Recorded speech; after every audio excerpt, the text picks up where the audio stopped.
हमारे श्रोताओं को सादर नमस्कार। मैं हूं आपकी दोस्त और उत्तराखंड ओपन यूनिवर्सिटी के इस विशेष शो की होस्ट वेदांशी नागर और आप ट्यून्ड हैं हम सबके अपने पसंदीदा कम्युनिटी रेडियो 91.2 मेगाहर्ट्ज पर। ज्ञान विज्ञान और उत्तराखंड का अपना स्वर। दोस्तों, national skills qualification framework NSQF 2023 की इस विशेष अकादमिक श्रृंखला में हम लगातार उन दूरगामी नीतिगत और प्रशासनिक सुधारों का विश्लेषण कर रहे हैं जो हमारे राज्य के युवाओं के शैक्षिक और व्यावसायिक करियर को एक नई और सुरक्षित दिशा देने वाले हैं। आज के हमारे विषय पर चर्चा प्रारंभ करने से पूर्व हम अपने पिछले अंक की मुख्य बातों का एक संक्षिप्त स्मरण कर लें। पिछले अंक में हमने भारत सरकार के एक अत्यंत महत्वपूर्ण डिजिटल प्लेटफॉर्म के बारे में विस्तार से चर्चा की थी, जिसे हम नेशनल क्वालिफिकेशंस रजिस्टर कहते हैं। हमने समझा था कि यह रजिस्टर देश भर की प्रमाणित कौशल विकास पाठ्यक्रमों का एक केंद्रीकृत राष्ट्रीय लोक रिकॉर्ड, नेशनल पब्लिक रिकॉर्ड है। इसके माध्यम से छात्र किसी भी लोक लुभावन विज्ञापनों के भ्रम से बचकर स्वयं किसी भी स्किल कोर्स की प्रामाणिकता जांच सकते हैं।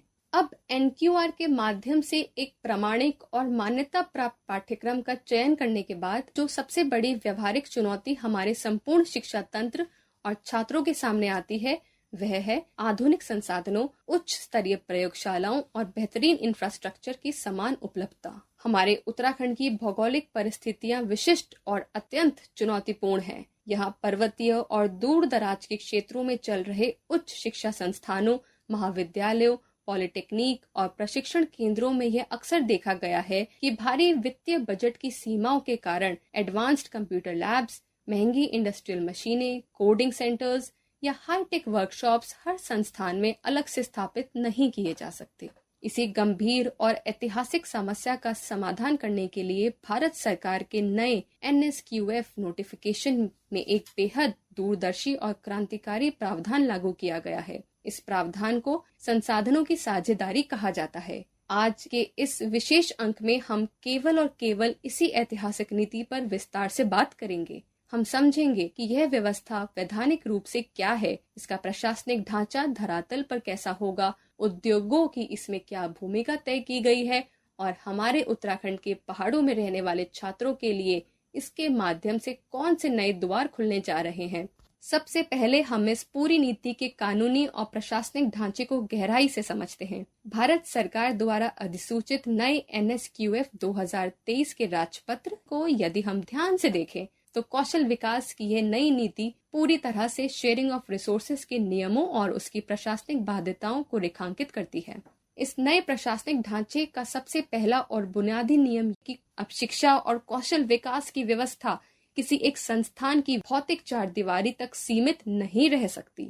इस राष्ट्रीय नीति के तहत अब यह अनिवार्य कर दिया गया है कि यदि हमारे राज्य के किसी भी एक राजकीय कॉलेज, विश्वविद्यालय, पॉलिटेक्निक या इंडस्ट्रियल ट्रेनिंग इंस्टीट्यूट ITI के पास कोई आधुनिक laboratory, CNC machine, advanced engineering tools, data science lab, robotic setup या कोई अत्यंत समृद्ध डिजिटल लाइब्रेरी उपलब्ध है तो एक सुव्यवस्थित संस्थागत समझौते, इंस्टीट्यूशनल लिंकेज के तहत दूसरे कॉलेजों और उच्च शिक्षण संस्थानों के छात्र भी उनका उपयोग अपनी प्रैक्टिकल ट्रेनिंग के लिए वैध रूप से कर सकेंगे। इसका सीधा उद्देश्य यह है कि राष्ट्र के धन से निर्मित इन बहुमूल्य संसाधनों का लाभ समाज के हर एक वर्ग के छात्र तक बिना किसी भौगोलिक या वित्तीय भेदभाव के बराबर पहुँचे। संसाधनों की साझेदारी का ये नियम सिर्फ 2 अकादमिक या सरकारी संस्थानों के आपस में जुड़ने तक ही सीमित नहीं है। इसका जो सबसे व्यवहारिक, महत्वपूर्ण और रोजगार परक हिस्सा है वह सीधे तौर पर इंडस्ट्री लिंकेज यानी उद्योगों के साथ संसाधनों की साझेदारी से जुड़ा है। इस नोटिफिकेशन के आधिकारिक प्रावधानों के अनुसार हमारे स्थानीय उद्योगों, लोकल इंडस्ट्रीज और कॉरपोरेट फैक्ट्रियों को भी इस पूरे कौशल विकास इकोसिस्टम का एक अनिवार्य हिस्सा बनाया गया है। आइए बहुत ही सरल शब्दों में समझते हैं कि धरातल पर इसके हमारे उत्तराखंड के छात्रों को क्या सीधा और वास्तविक लाभ मिलने जा रहा है। हमारे उत्तराखंड के मैदानी क्षेत्रों जैसे उधम सिंह नगर के पंतनगर, हरिद्वार या देहरादून के आसपास जो बड़े औद्योगिक क्षेत्र जैसे सिडकुल स्थापित हैं और साथ ही हमारे पहाड़ों के विभिन्न जिलों में जो छोटे या मध्यम स्तर के स्थानीय उद्योग काम कर रहे हैं, उनके पास जो आधुनिक वर्कशॉप्स, असेंबली लाइंस और अत्याधुनिक मशीनरी उपलब्ध है, उन्हें अब स्थानीय शिक्षण संस्थानों के छात्रों के व्यवहारिक प्रशिक्षण प्रैक्टिकल एक्सपोजर के लिए साझा किया जाएगा। इस पूरी प्रक्रिया को नए कौशल ढांचे के भीतर on the job training, apprenticeship नियमों और क्रेडिट आधारित अनिवार्य इंटर्नशिप के रूप में पूरी तरह से संरचित और नीतिबद्ध किया गया है। इसका सीधा अर्थ यह हुआ, अब छात्रों को केवल कॉलेज के क्लासरूम में बैठकर पुरानी थ्योरी या ब्लैक बोर्ड पर चित्र देखकर मशीनें नहीं सीखनी हैं, बल्कि उन्हें अपने कोर्स के दौरान सीधे फैक्ट्री फ्लोर पर, होटलों की लाइव किचन्स में या आईटी कंपनियों के लाइव सर्वर रूम्स में जाकर वास्तविक और आधुनिक संसाधनों पर काम सीखना होगा। इसका सबसे बड़ा रणनीतिक लाभ यह होगा कि जब हमारा युवा अपनी शिक्षा पूरी करके रोजगार के वास्तविक बाजार में कदम रखेगा, तो उसे किसी नए प्रशिक्षण या महीनों लंबे ओरिएंटेशन की आवश्यकता नहीं होगी। अब यहाँ एक बहुत ही महत्वपूर्ण और प्रशासनिक और व्यवहारिक प्रश्न उठता है कि यह पूरी व्यवस्था धरातल पर वास्तव में बिना किसी अव्यवस्था के कैसे संचालित होगी। क्या कोई भी छात्र अपनी इच्छा से किसी भी समय किसी अन्य संस्थान या उद्योग की लैब में सीधे प्रवेश कर सकता है? प्रशासनिक दृष्टिकोण से ऐसा बिल्कुल नहीं है।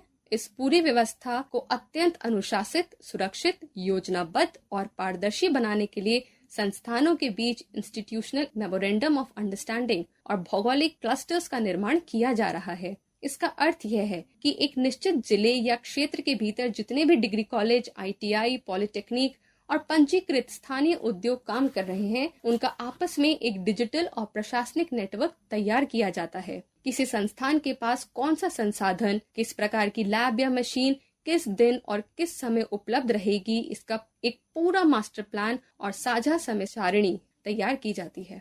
इसके साथ ही इस पूरी व्यवस्था को छात्रों के मूल्यांकन और उनकी डिग्री अवार्ड करने की प्रक्रिया से सीधे तौर पर जोड़ दिया गया है। जब हमारा कोई छात्र क्लस्टर नेटवर्क के तहत किसी दूसरे संस्थान या किसी उद्योग के शेयर्ड रिसोर्स सेंटर में जाकर कोई विशेष प्रशिक्षण लेता है, तो उससे वहां बिताए गए समय को नोशनल आवर्स यानी शिक्षण घंटों के रूप में व्यवहारिक रूप से ट्रैक और डिजिटल रूप में रिकॉर्ड कर दिया जाता है। इस प्रशिक्षण के समाप्त होने पर उस विशिष्ट कौशल कॉम्पिटेंसी का एक प्रामाणिक और कड़ा मूल्यांकन किया जाता है। इस असेसमेंट के सफल समापन पर छात्र को निर्धारित क्रेडिट्स प्रदान किए जाते हैं। ये क्रेडिट किसी कागज के सर्टिफिकेट पर नहीं दिए जाते, बल्कि सीधे उस छात्र के राष्ट्रीय academic bank of credits ABCID के डिजिटल सरकारी खाते में स्वतः जमा हो जाते हैं। इस पूरी व्यवस्था की सबसे बड़ी प्रशासनिक खूबसूरती यही है कि छात्र चाहे अपने मूल कॉलेज की लैब में सीखे या क्लस्टर नेटवर्क के तहत किसी अन्य सरकारी पॉलिटेक्निक की हाईटेक लैब में जाकर सीखे